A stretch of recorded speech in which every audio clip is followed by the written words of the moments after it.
salaam mbokku internetu IGFM tey ñoo ngi dalal Omar Diop moom spécialiste la en stratégie et intelligence économique doctorant en relations internationales et diplomatie économique. Alors Omar Diop, déjà présente-toi à nos internautes de IGFM TV. Merci beaucoup Youssouf Sané, maa ngi lay ziar bu baax. Vraiment di rafetlu invitation bi ngeen ma def ci IGFM di rafetlu seen liggéey. Donc di nuyu à travers vous tous les Sénégalais nga xamante ni ñu ngi seetaan IGFM à travers la plateforme di nuyu tamit le PDG Youssou Ndour di rafetlu liggéeyam bi muy def sur le plan économique et social donc di rafetlu invitation bi encore une fois di leen remercier bu baax. Alors kan mooy Omar Diop déjà avant ñuy xuus ci débat bi. Bon Omar Diop de su ma ko doon présenté xam nga di wax sa bopp yombul. Dama naan citoyen sénégalais la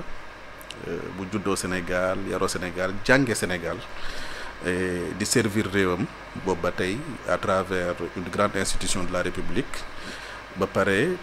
bëgg tamit participer au développement économique et social de son pays loolu moo ñu ñor ndax on est humaniste profondément humaniste dans l'âme et dans le cœur te li ñu ñor mooy fexe ba nit ñi en général nekk ci jàmm fu ñu mënti nekk ci seen liggéey ci seen dundin lépp rek ñu nekk ci jàmm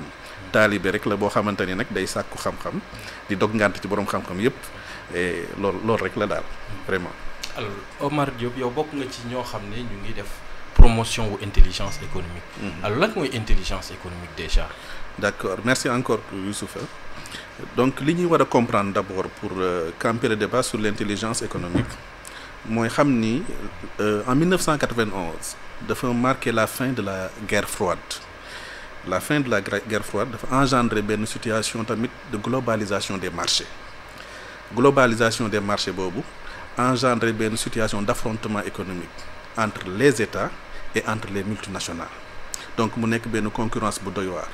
Et parlant de la concurrence dafa am ku ñu naan Michael Porter ku wax ni dans un marché concurrentiel boo ko bëggee intégrer il faut nga prendre en compte 5 forces mooy le pouvoir de négociation des fournisseurs que tu sois entreprise commerciale mooy xam dañuy jënd marchandise teg seen marge jaayaat wala entreprise industrielle nga xamante ni da ngay jël matière première transformer ko jaay le produit fini tu es appelé à commercer, tu es appelé à avoir des relations avec des fournisseurs. Il faut prendre en compte le pouvoir de négociation de ces fournisseurs ndax ñoom ñooy déterminer seen prix te ñoom seen objectif mooy maximiser seen bénéfice tout en minimisant seen coût. Beneen force bi mooy le pouvoir de négociation des clients boo amee produit fini da nga ko war a jaay ay clients te ñoom seen objectif mooy maximiser seen satisfaction tout en minimisant seen dépense donc il faut nga jël en compte seen pouvoir de négociation. Beneen force bi mooy la menace des entreprises entrants yi nga xamante ni dañuy ñëw pour concurrencer la ci secteur bi nga nekk di jaay le même produit que toi et peut-être avec un tarif boo xamante ni moo gën a yomb et cetera. Beneen bi mooy la menace des produits de substitution et beneen bi mooy le rôle des forces publiques des pouvoirs publics c'est-à-dire nga xamante ni ñoom seen rôle mooy réglementer les secteurs seen rôle mooy réguler tamit les marchés. Donc 5 forces yooyu il faut les prendre en compte pour mën a gérer la concurrence et pour gérer la concurrence looloo tax boroom xam-xam yi créer ay outils et parmi ces outils il y a l'intelligence économique. Donc il faut comprendre que ni les premiers travaux relatifs à l'intelligence économique ki ko njëkk a commandité mooy la reine Elisabeth I moo ko commandité loolu moo jur ce qu'on appelle la Royal Society mu nekkoon benn agence boo xamante ni c'est une agence de renseignement scientifique bu doon jàppale les entreprises anglaises pour ñu gën a compétitives. Donc loolu mooy da ngay jox jumtuwaay sa acteur économique u dëkk pour ñu mën a gën a xarañ. pour ñu gën a mën a xarañ gën a mën a compétitif. léegi nag entre les deux guerres. 39-45 ak 14-18 entre les deux guerres. dafa am benn kii si société de détective privée américaine bu tudd Pinkerton bu développé ce que l'on appelle le renseignement commercial avec plus de 3500 salariés seen rôle rek mooy collecter des informations sur le plan commercial et renseigner les entreprises américaines. Léegi en 1960 le Japon dafa créer benn agence bu tudd le JETRO boo xamante ni rôle am tamit moo doon collecter des informations sur le plan commercial et industriel et aider les entreprises japonaises pour ñu gën a compétitives ñoom tamit bi américains yi gisee ni le modèle japonais dafa dox ci lañ créé ñoom tamit benn système d'intelligence économique en 1965 ce n'est qu'en 1980 que la France tamit a emboîté le pas au Japon et aux États-Unis pour mën a créer un système d'intelligence économique donc loolu mooy historique bi concernant le contenu de l'intelligence économique li ñu war a njëkk a comprendre d'abord mooy que l'intelligence économique s'intéresse à deux grandes questions la première question mooy la coopération c'est-à-dire comment agir ensemble pour réaliser des projets communs la deuxième question mooy la capacité d'innovation c'est-à-dire la production et la maîtrise des nouvelles connaissances di ngay dégg ni l'intelligence économique comprend la recherche le recueil des informations clés c'est-à-dire la veille et l'investigation beneen bi mooy la formulation des raisonnements stratégiques troisième bi mooy des actions d'animation de réseaux d'influence et quatrième bi mooy l'évaluation mooy l'étude d'impact c'est-à-dire la rétroveille léegi di nga comprendre ni kon boo ko doon résumé di nga xam ni intelligence économique c'est l'information et le renseignement l'intelligence économique c'est la sécurité et la protection des données l'intelligence économique c'est la communication d'influence donc voilà de manière ramassée l'intelligence économique et son contenu il faut tamit savoir que ni l'intelligence économique est pluridisciplinaire elle fait intervenir l'économie le droit les technologies de l'information et de la communication la géopolitique et la stratégie yow gis nañ nga koy développer mais gis nañ ne tamit da nga ko corréler à la culture mouride surtout bien sûr li ma ko corréler à la culture mouride boo demee ci genèse u mouridisme tu verras que le Cheikh Ahmad Bamba Khadim Rassoul moom dafa utiliser les outils de l'intelligence économique je vais dire avant l'heure ba mu koy utiliser intelligence économique concept bi sax kenn créé wu ko li mu njëkk a def mooy dafa fekkoon les érudits du monde musulman bindoon ay livres yu volumineux ci yoonu diine geeg yooyu mu entreprendre benn démarche pour résumer ces livres-là c'était en prose mu def ko ay poèmes yoo xamante ni day neex a assimiler ba pare gën ko gàttal gën ko résumer de telle sorte que taalibe yi dañ koy mokkal comprendre l'essentiel de ces ouvrages te duñ ci sonn te loolu dafay rejoindre la première démarche de l'intelligence économique mooy collecter traiter diffuser la bonne information beneen bi boo collecter traiter diffuser la bonne information ba pare il faut la sécuriser ñoom tamit dañoo cheikh bi dafa def de telle sorte que ces écrits soient sécurisés mais ces écrits soient disséminés à travers le monde boo gisee murid yi dañuy jël les écrits du cheikh tamit di ko vulgariser à travers les sites internet maanaam xasida boo soxla di nga dem ci site internet di nga ko mën a télécharger mën ko jàng mën ci gëstu te loolu dafay rejoindre tamit le troisième volet de l'intelligence économique mooy la communication d'influence donc de manière très ramassée loolu mooy corrélation bi entre le modèle économique mouride et l'intelligence économique. Alors pour l'acteur économique et pour l'économie du Sénégal. Alors lan la mën a jur loolu la mise en place de cette intelligence économique là. Bien sûr loolu sax day justifier la pertinence du bureau d'intelligence économique bi ñu créé au niveau du palais de la République parce que xam nga dañuy dund ci benn monde boo xamante ni l'information c'est le nerf de la guerre dañ naan l'argent c'est le nerf de la guerre mais contraire bi la c'est l'information qui est le nerf de la guerre qui détient l'information détient le pouvoir donc foofu la intelligence économique di amee solo mooy le rôle de veille stratégique c'est-à-dire lan secteur bii ma nekk yan concurrent laa fi am secteur bi ma fi nekk nan laay mën a def pour gën a compétitif secteur bi ma nekk nan laay def pour proactif donc loolu intelligence économique un système d'intelligence économique moo lay permettre nga am des réponses à ces questions-là beneen bi mooy la question liée à la sécurité xam nga boo amee entreprise di def chiffre d'affaires te mënoo sécuriser say données tu deviens vulnérable parce que pirates yi mën na loo pirater say données mën na loo pirater say comptes etc. D'où l'utilité de mettre en place un bureau d'intelligence économique boo xamante ni dina mën a permettre à l'État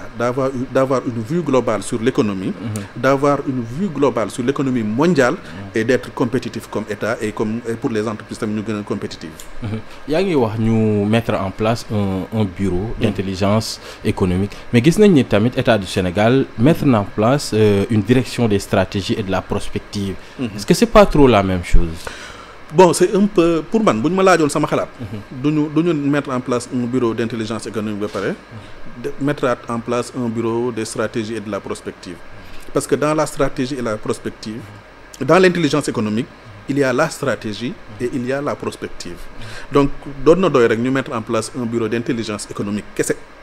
nga xamante ni ci biir day am ay départements. département veille, département prospective et département sécurité. nga xamante ni li ñu soxla yépp ci information dinañ ko am mën a am ci benn endroit. Voilà. Alors déjà en parlant d'information pour les acteurs économiques du pays gis nañ ni la plupart des grands marchés entreprises étrangères yi ñoo koy siphonner ñoo koy aspirer. Alors est-ce que cela veut dire que suñuy entreprises yu nekk suñu dëkk peut-être amuñu doole boobu mais est-ce que cela veut dire aussi qu'il y a un déficit d'information pour ñoom?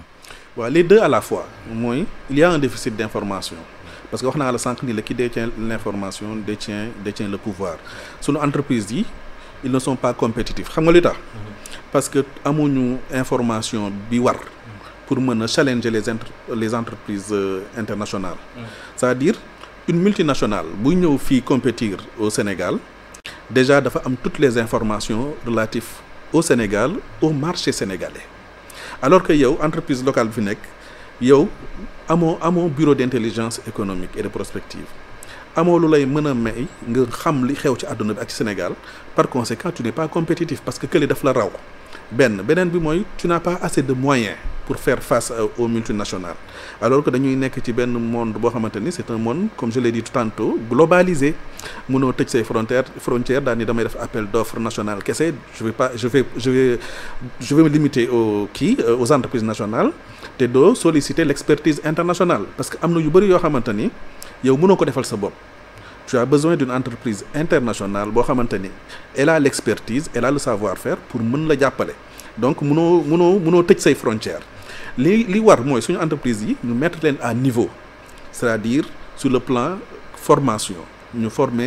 permettre leen ñu former seeni personnel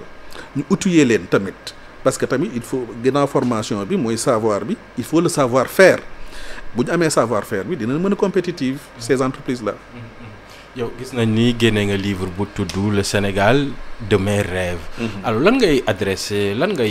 aborder ci livre boobu. waaw li ma ciy aborder bëri na d'abord li tax ma bind livre bi mooy on avait l'habitude de voir que ni suñu dirigeants yi suñu politiciens yi ñoom ñooy tëjoo ak seen staff daal di proposer benn programme daal di ñëw ni lii mooy suñu programme alors que ñun ñi nga xamante ñooy les citoyens lambda on a notre mot à dire parce que l'adage dit tout ce qui se fait pour moi sans moi se fait contre moi looloo tax ma ni ñun tamit on a notre mot à dire pour wax suñu gisin ci di ngay ni gérer suñu réew ni ngay ni gérer suñu institution yi def tamit ay propositions c'était ça l'objectif du livre. ci proposition yooyu gis nañ ni tu as abordé la question de l'optimisation des ressources et des recettes. Bien sûr tey jii nii ñu ngi ci situation boo xam ne njiitu réew mi ak dirigeants actuels yi ñu ngi ñuy wax ni voilà les caisses de l'État sont hyper tendues c'est-à-dire finances publiques c'est un peu en déliquescence. Alors yow dans ce genre de situation là yan solution ngay xalaat par exemple. xam nga booy def redressement d'entreprise état yi léegi état moderne dañ leen di considérer comme de grandes entreprises léegi nag booy def redressement d'entreprise li ñu lay njëkk a wax mooy il faut élaguer les branches mortes. C'est-à-dire les poches wala les dépenses yi nga xamante ni c'est des dépenses inutiles yoo xamante ni amul benn valeur ajoutée il faut faire en sorte que nga éliminer ces dépenses là loolu mooy réduire le coût wala boog le train de vie de l'État. moo tax sax boo demee ci livre tu verras que j'avais proposé 14 à 15 ministres pour le Sénégal pour man doyoon na donc le gouvernement actuel a pris 30 ministres. Mais bon xëy na peut-être dinañ ci accès de bonne guerre. Donc boo élaguer les branches mortes réduire le train de vie de l'État ba pare donc xam nga réduire nga say dépenses léegi nag il faut explorer de nouvelles niches de ressources c'est-à-dire yow da nga doon am ressources ci impôts yi mooy TVA impôt sur les sociétés et cetera n'est-ce pas da nga doon am revenu par exemple ci yeneen niches yi nga ni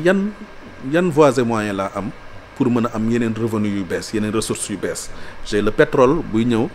j'ai le gaz buy ñëw j'ai du fer j'ai du zircon et cetera sama ressources naturelles yi tamit nan laa mën a def pour tirer le maximum de profit ci ressources naturelles yooyu en peut-être renégociant les contrats xoolaat ko pour mën ci am kii ba pare il faut être inventif comme yow entreprise nga il faut créer d'autres produits yoo xamante ni di ko mën a vendre au niveau international pour avoir le maximum de ressources pour faire face à tes dépenses. Et en parlant de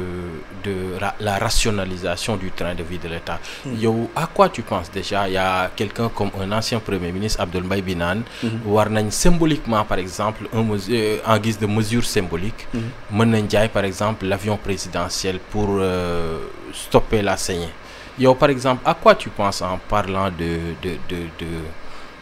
de la rationalisation des ressources de l'État? D'abord, pour moi, il y a des institutions budgétivores. Le Haut Conseil des collectivités locales. Lan mooy rôle am boo ko laajee Sénégalais yu bëri duñu la ko wax donc boobu boo ko supprimer di nga économiser xaw ma 8 milliards xaw ma seen budget def naa ne ça tourne autour de ça. boo supprimer tamit le conseil économique social et environnemental lan mooy njëriñam Sénégalais yu bëri duñ la ko wax bu boobaa xam nga wàññi nga ñaari institutions yoo xamante ne c'est des institutions budgétivores ba pare sans valeur ajoutée. beneen bi mooy yenn corps de contrôle yi tu as l'IGE tu as la Cour des comptes tu as buy mujj bi l'OFNAC tu as l'ARMP ñoom ñëpp ku ci nekk da nga am sa immeuble am sa personnel mu am des charges liées à l'immeuble, des charges d'électricité, des charges de téléphone, etc. Pourquoi ne pas fusionner ces corps de contrôle? Def ko mu nekk corps de contrôle bu mag tuddee ko sax haute autorité de la bonne gouvernance par exemple nga xamante ni rôle am mooy nekk vérification administrative et financière mais ba am beneen rôle mooy rôle de conseil parce que pratiquement ñoom institutions yi ñoo bokk li ñuy def dañuy donc télescopage day am ci seen mission parfois alors que bu ñu leen boole woon ba pare jox leen autonomie administrative et financière ci la ñuy gën a impacter la vie politique la vie économique et la vie sociale de l'État bu boobaa di nga optimiser les dépenses de l'État avion bi jaay ko loolu pour man est-ce que c'est pertinent je ne sais pas donc loolu xalaatam dama koy bàyyi ak moom mais il y a d'autres possibilités pour mën a vraiment optimiser les dépenses de l'État beneen bi mooy les députés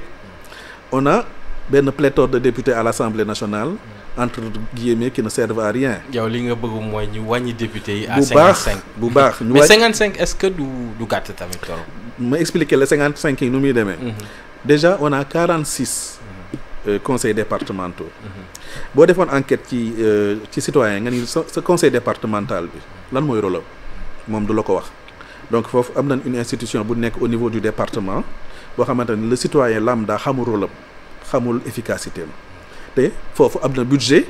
ñu ngi fay salaire et cetera léegi li may proposer mooy que le président du conseil départemental soit en même temps le député du département nga xamante ni il sera élu au suffrage universel beneen bi mooy dafay am cabinet boo xamante ni y aura des économistes des juristes des ingénieurs et cetera ñooñu ñooy définir la politique du département c'est-à-dire les besoins du département ñoom ñoo koy définir yaa ngi may comprendre bu ñu ko définiree ba pare wax ni ñi lii mooy besoin département bi on a des besoins d'éclairage par exemple on a des besoins pour am ay routes. Mais est-ce que loolu du am empiètement entre les prérogatives du maire du gouverneur et aussi du député? Non xam nga conseil départemental bi li muy def mooy consolider les budgets des communes yi nga xamante ni ils sont sous sa coupole c'est-à-dire commune bu nekk bu defee budget ak ay besoins xam nga li ma wax bu ñu defee seeni besoins estimer que chiffrer ko mooy budget bi dañ koy consolider loolu mooy nekk budget département bi léegi budget département boobu moom lay remonter au niveau central à travers le préfet léegi bu ko defee le budget day jógee ci suuf jëm ci kaw bottom up le gouvernement central dootul toog rek daan ni tiens telle localité soxla na lii telle localité soxla na lii te moom xamul les réalités de cette localité yow mi nga xam ni yaa am sa kër yow Youssouf yaa xam tey say besoin man mënu ma jóg rek la Youssouf 500 000 nga soxla pour le mois alors que man xaw ma say charge xaw ma lan ngay soxla pour le mois pour fonctionner donc li doon gën mooy man la Youssouf lan ngay soxla pour fonctionner ci mois bi nga ne ma soxla naa lii en charge bu sama charge facture électricité sama internet lii la may coûter sama ndox lii la may coûter samay dund lii la may coûter donc soxla naa tel montant pour fonctionner yaa ngi may comprendre. Donc bottom up le budget par essence ci suuf lay jógee jëm ci kaw parce que le développement il est endogène. Il n'est pas exogène maanaam développement ñi nekk ci cap localité bi ñoo xam li leen di metti ñoo xam li koy saafara en général état bi day ñëw jàppale leen. Donc du coup boo amee 46 présidents de conseil départementaux da nga ciy yokk les présidents les centrales syndicaux là yi nga xamante ne ñoo gën a représentatif ñoom tamit ku ci nekk day am benn représentant au niveau de l'hémicycle maanaam secteur agriculture day am représentant secteur télécom day am représentant secteur pêche et cetera bu dañuy am représentant ñoom ñëpp le patronat day am représentant bu ko defee boo leen boolee ñoom ñëpp ils seront exactement 55 députés ñooñu dinañ mën a wax légitimement au nom des terroirs dinañ mën a wax légitimement au nom des travailleurs mooy les syndicats dinañ mën a wax légitimement au nom du patronat comprendre nga bu ko defee assemblée day nekk assemblée boo xamante ni kenn du fa saaga kenn du fa xeex parce que débat wu xam-xam lay nekk ku nekk défendre les intérêts de sa corporation bu ko defee état bi prendre ko en compte pour mën a développer le Sénégal. Alors yaa ngi wax en fait la question du gouvernement ne nga yow gouvernement bi 15 ministres la war a nekk. waaw loolu laa proposé ci tey jii nous sommes à 30 voilà une trentaine de ministres. waaw est-ce que vous êtes certainement déçu yow. pas forcément je me dis que ni parfois il faut contextualiser daal. xëy na ñoom je pense que même Sonko l'avait écrit dans son livre dafa waxoon ni un gouvernement de 30 ministres il l'a appliqué à la lettre xëy na moom loolu mooy gis-gisam mais man je pense très sincèrement que ni Sénégal soxlawul ay 30 ministres 50 ministres Sénégal 15 ministres rek doy na boo amee 15 ministères yu am doole nga booleel ci ay agences yu leen di jàppale nga xamante ni dañuy gën a mën a opérationnel ba pare agences yi dañuy am autonomie financière nga xamante ni les lourdeurs administratives da nga koy élaguer ci la ñuy gën a opérationnel pour man. Alors sur le plan économique gouvernement bi li mu bëgg en fait dans sa stratégie mooy adosser l'économie surtout à l'agriculture. Alors aborder nga question agriculture bi ci sa biir livre bi. yow pour yow lan mooy solution bi tey parce que beaucoup de plans agricoles ont été essayés. Alors yow léegi ban yoon la ñu war a jël léegi pour que l'agriculture soit véritablement une force de notre économie. pour man yoon bi gën a gaaw pour nekk multimillionnaire wala milliardaire agriculture la loolu boo ko weddee da ngay laaj suñu chef religieux yi yàgg na ñoom biñ comprendre loolu ci Gaynde Fatma ba ci sëñ Cheikh Saliou mi nekk fii ak keneen ak ñeneen ñoo xamante ni dañoo réaliser yu am solo à partir de l'agriculture léegi ñu koy tuddee agrobusiness donc day permettre nga am nga am le maximum d'emploi nga créer ko foofu ba pare day permettre enrichir les terroirs ba pare day permettre nga am autosuffisance wala boog souveraineté alimentaire li may proposer man que dans chaque commune ñu jël ay terres aménager ko des terres de 5 hectares aménager ko daal di former jeunes yi en GIE des GIE de 5 à 10 personnes. Mais est-ce que c'est pas comme les domaines agricoles communautaires? C'est le même principe. Sauf que xam nga dag yi les domaines agricoles communautaires l'idée était bonne mais application bi moo am problème parce que mënoo ñëw benn terroir nga def benn domaine agricole bu mag rek. surdimensionné loolu doxul. léegi nag da nga koy fractionner def ko des domaines de 5 hectares ci biir domaine yooyu nga ni leen mën ngeen def agriculture mën ngeen def élevage mën ngeen def pisciculture. Du coup ñoom ñooy alimenter seen marché communal bi laa wax ñoo koy li ñu soxla ci ay produits agricoles ñoo koy alimenter li ñu soxla ci ginaar ñooy alimenter commune bi li ñu soxla sax ci jën bu fekkee ni foofu amul géej avec la pisciculture ñoom ñooy alimenter le marché local. Du coup di nga créer tu ne crées pas des emplois mais tu crées des employeurs maanaam des entrepreneurs léegi nag da ngay fexe ba nit ñi seen mindset wut liggéey dañ ci waaye boo jàngee ba pare yow nga nekk koo xamante ni entrepreneur ngay nekk da ngay créer entreprise pour créer ay de la valeur ajoutée. Donc pour man bu ñu defee noonu dinañ mën a développer les terroirs à travers l'agriculture dinañ mën a créer des emplois. Heureusement que le ministre bi ñu nommé. waaw moom il était dans le domaine. Je pense qu'il l'a bien compris. waaw moom li ñu koy ñaan rek mooy son modèle bi mu doon def mu dupliquer ko le même modèle mu def ko ci commune bu nekk. waaw loolu daal mooy doxalin bi pour man. alors qui parle de l'agriculture parle aussi de la pêche. gis nañu dernièrement suñu secteur de la pêche qui tenait l'économie est malade.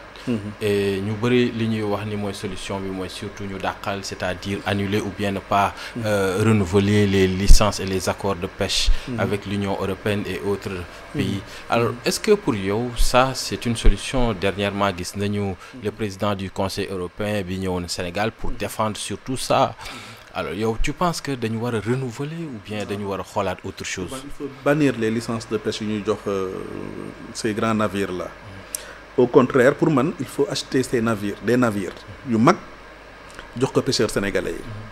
parce que bul fàtte ni navires yii di ñëw di napp ci waaxi Sénégal yi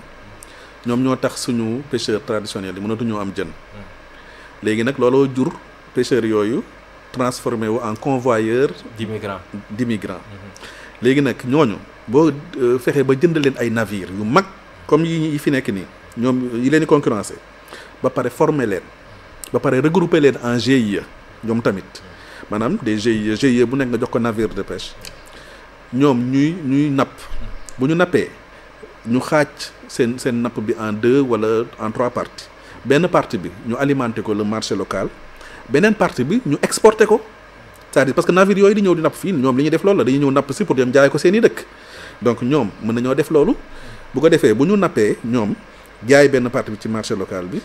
beneen partie bi ñoom ñu jaay ko ñooñu sax doon bëgg licence de pêche ñu jaay leen seen benn production du coup richesse bi ça reste dans le pays di nga créer à la fois des emplois ba pare di nga créer autosuffisance sur le plan poisson sur le plan alimentaire tamit di nga gis ni marché bi dina gën a dox waaw te boo gisee chaîne de valeur u pêche bi pêcheur bi moo ci gën a tuuti il y a la femme boo xamante ni day nekk ci quai de pêche bi bu gaa yi nappee ba pare moom moo koy jël di ko jaayaat am na keneen koo xamante ni liggéeyam waas kese la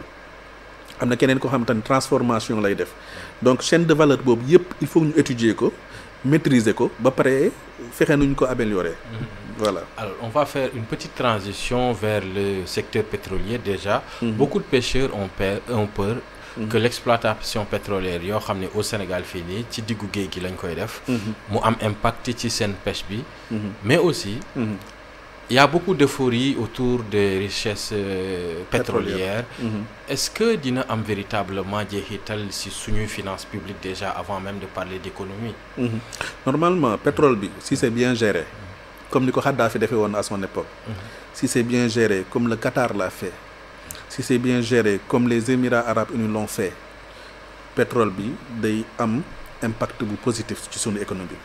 Normalement sénégalais yi ay buur lañu war a nekk normalement si c'est bien géré de manière transparente le gaz et le pétrole ay buur lañu war a nekk loolu maa la ko wax beneen bi mooy mën nga jël nii benn partie revenu pétrole bi di ma wax nii benn partie revenu pétrole bi mën na ko financer mooy les navires là yi ñuy navires de pêche yi nga xam dañ koy jënd ko pour mettre ko à la disposition des pêcheurs mën na ni xaalisu pétrole boobu moom lañ koy jëndee loolu day compenser le fait que pêcheurs yi dootuñu mën a am accès ci benn partie géej yeeg yooyu. Donc voilà. Alors sur le pétrole et le gaz surtout les recettes yi ñuy am bu demee ba c'est-à-dire bu exploitation bi bu demee ba jaar yoon c'est-à-dire mu dem ba en plein temps ce qu'on pourrait avoir serait autour de 700 milliards par année. Est-ce que yow tu penses que loolu véritablement c'est quelque chose qui peut aider de façon conséquente le pays? Tuuti dafa tuuti pour man moo tax il faut renégocier les contrats. On peut avoir plus que 700 milliards pour man 700 milliards dafa tuuti te loolu du jariñ dara. Donc pour man dañuy war a déjà suñu nee nañ suñu coût de la dette bi rek les dettes qu'on a ak le service de la dette boo ko boolee c'est autour de 1300 milliards. Par mois ça te revient peut-être à 200 milliards un peu moins de 200 milliards. Donc 700 milliards mënul dara ci loolu. Donc il faut renégocier forcément les contrats. fexe tamit jiital sa intérêt parce que comme on le dit rek les États n'ont pas d'amis, ils n'ont que des intérêts. na ku nekk faire valoir ses intérêts rek. bu ko defee dinañ gis ne affaire yi dina gën a amélioré wu. Ensuite il faut s'inspirer du modèle des Émirats arabes unis. ñoom naka lañ def pour maîtriser seen pétrole ak seen gaz nañ def benchmarking xool naka lañ def ñu appliquer la même chose on verra que dina baax.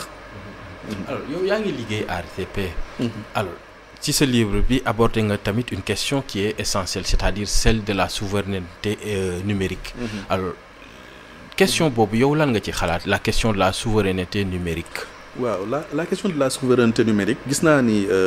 ci projet bi ñoom abordé nañ ko. gis naa ci sama livre bi tamit am naa lu ma wax tuuti ci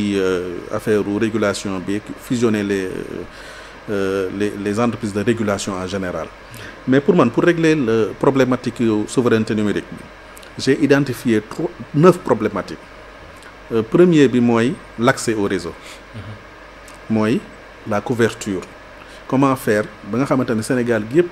fu waay mën a nekk ci Sénégal di nga am accès au réseau de télécommunication.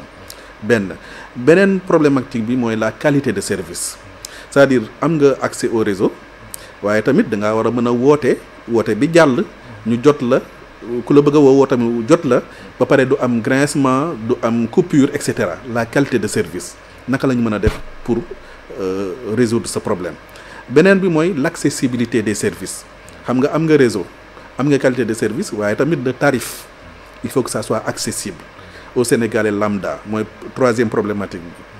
Quatrième problématique bi mooy le financement de l'innovation. Pour man il faut tout faire pour encourager les startups, créer des capitaines d'entreprise, créer j'allais dire des millionnaires et des milliardaires à travers les TIC. Cinquième problématique bi mooy l'hébergement des données à travers les data centers. Quelle stratégie mettre en place pour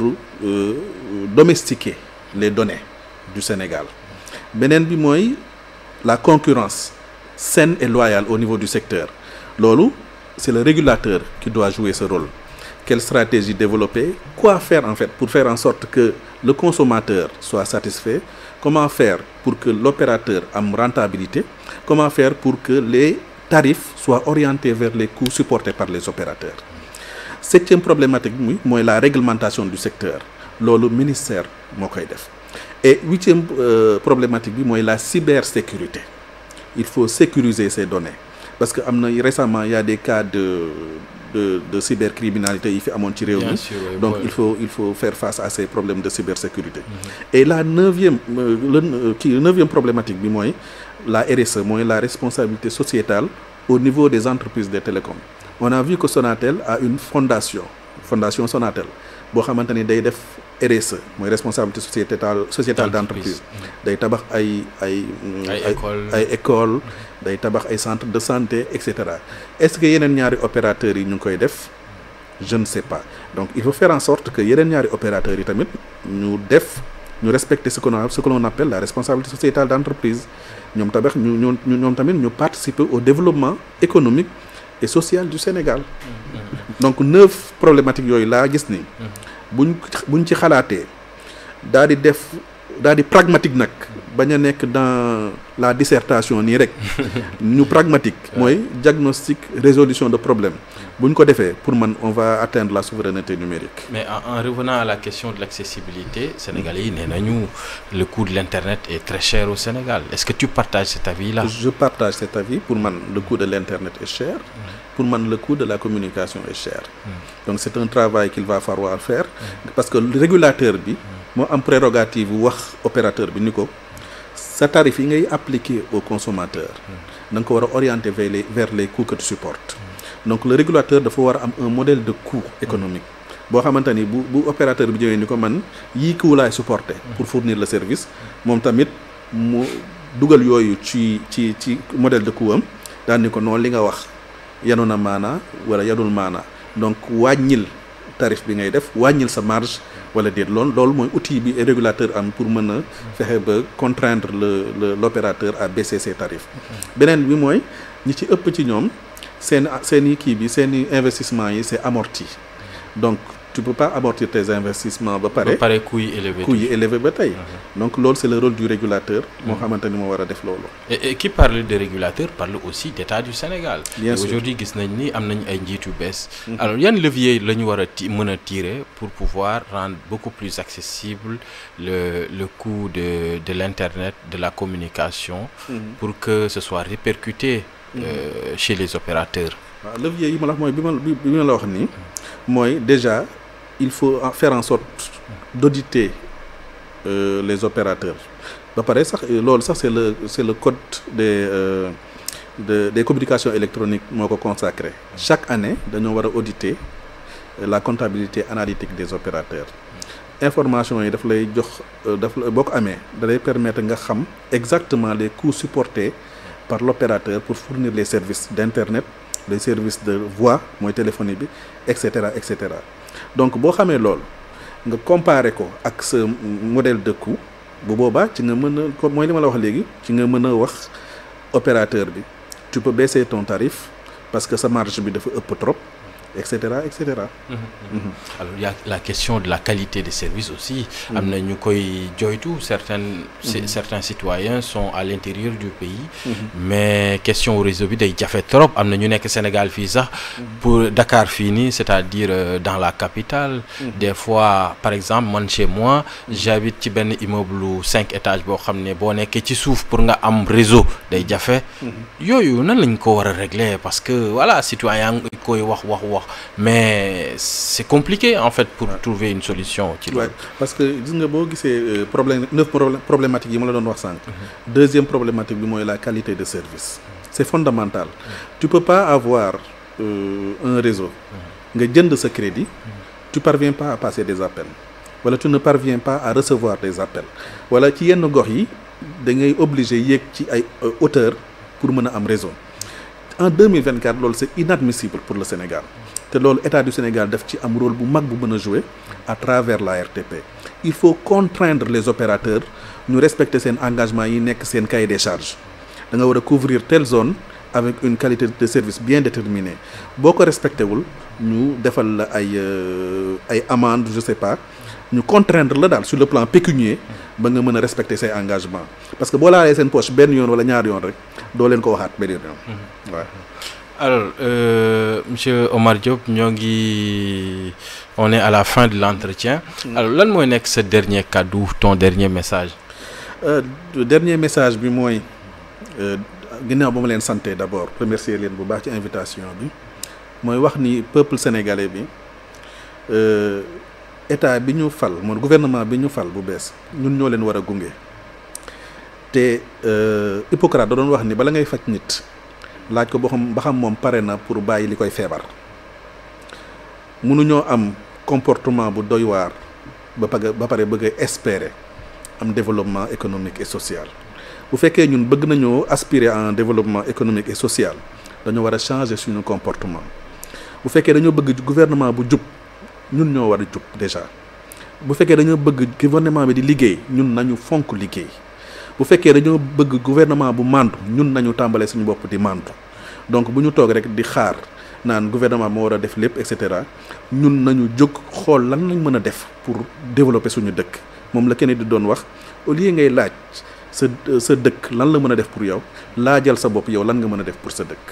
merci beaucoup. jërëjëf Omar Diop jërëjëf mbokku internetu IGFM yi tey lii lañ leen indiloon di leen jox rendez-vous sur igfm.sn ak IGFM TV jaajëf.